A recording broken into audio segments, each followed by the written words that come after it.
Croft and her team stepped into the ancient ruins. One of the men stepped on a stone, triggering the pavement to shift.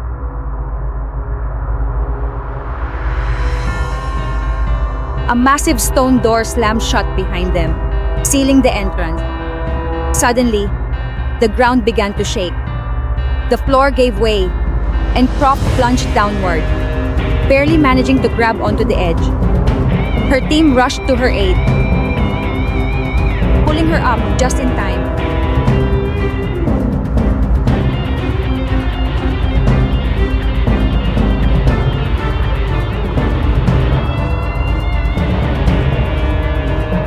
They ran for their lives, pressing themselves against the wall.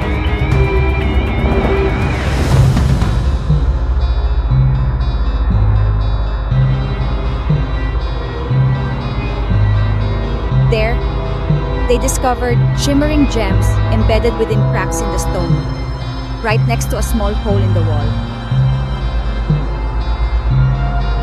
One by one, they tossed the gems to Croft, now stranded on the other side of the chamber.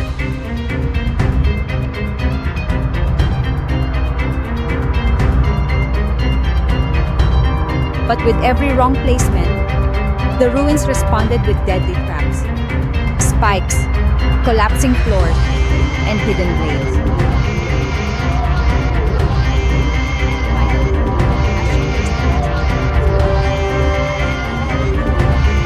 The stone wall rumbled open, revealing a hidden chamber. Inside, they found an ancient tomb. As they carefully lifted the lid, a lifeless woman lay within. Within seconds, her flesh crumbled into dust, scattering into the air like a forgotten secret.